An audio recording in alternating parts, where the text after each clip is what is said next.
finally ali home, ali ku orders himself according to what I heard. Era ndo da wakalabi kabundi nga smiling, omuntu smiling nga aba ali mumbera smiling.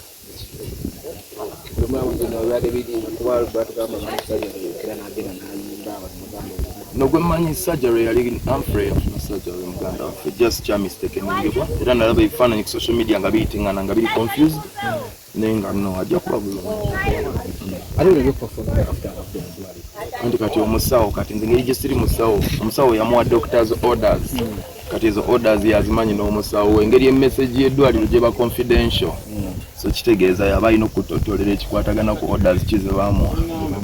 Maybe abantu okuvayo nti no yali alimba bamanya family ye mutyo mubira mu bubadi bulisaawa abantu bavangayo bulijjo kuba kati ffe tuli ba public servants abantu bawe ebiteeso byabwe ku ndowooza yaabwe ne waliyo opinion waliyo ne fact no opinion tebifaanagana nze nkwaze facts zenina kituufu yali mulwadde alozebogera yes ate kati olabye ne video omuntu bamudischarging okuva mu ddwaliro Telefina mwena mbalamusiza mwebale kutuninga ayisa abasajja kabaka wa Buganda wangaale mama nabagereka amina tulabyeko omulimu wano ng'oli mu shooting video first of all katandikireko okuva beautiful girl tulabye yasinga mu East Africa ntono mu Africa kubanga video eno twakoze research betagamu omukazi asinga obulungi mu Africa neja akaluboneka mukwata.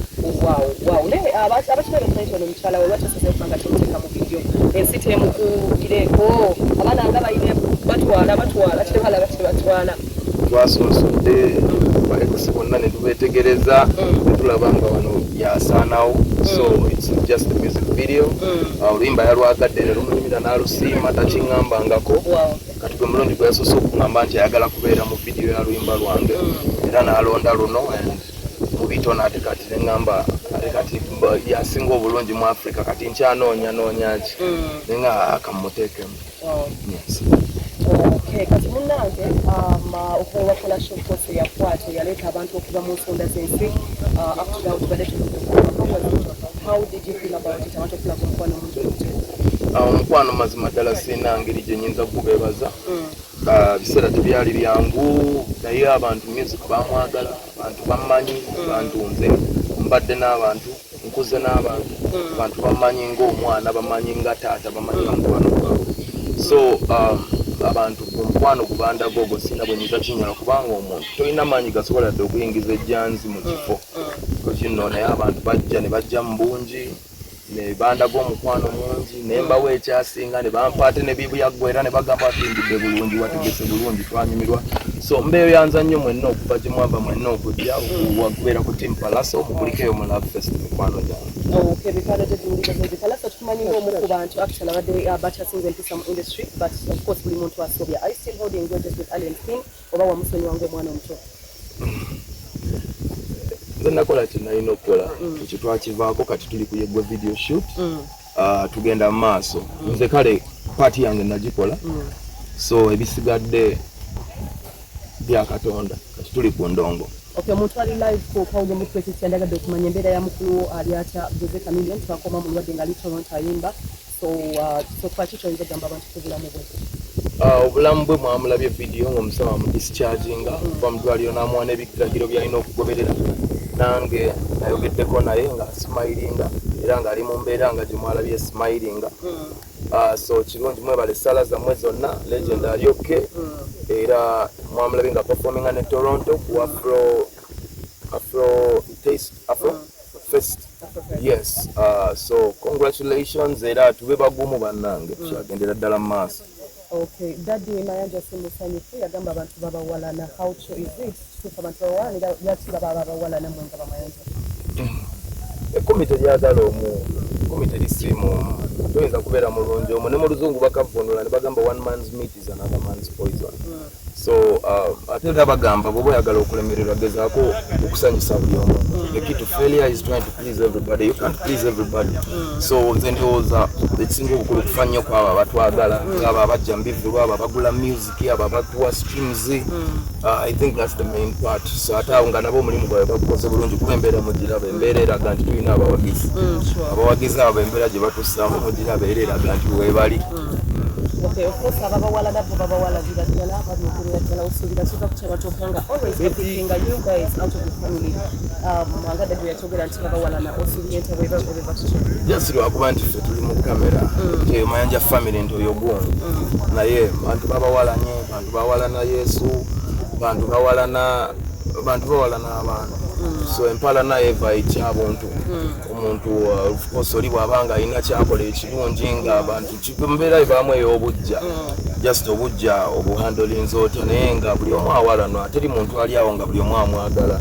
So I don't think nze ndi wanjawulo kwabo era tekinneewuunyisa wabula kinzizaamu amaanyi kubanga n'abampalana buli bwe banjogerako eyo ate nange erinnya lyange wongera odditambuza era baba bali kunze ate nga nze njagala kutonda linnya. So it's a win-win situation. Also, Pallaso, do you have any plans for your London fans? Any plans? Should we expect any show the upcoming? London manager bookings nyingi ate kati okuva lwetwesagenda ne bansuwa kati ate bookings ziri mu bbanga nnyo waliwo abadde ayagala tukole naye on the different dates agala kumenya abantu kubanga saagala kuteekawo mbeera but tulina bapromota nga bataano really interested for us to perform in London, actually in Manchester, in Birmingham.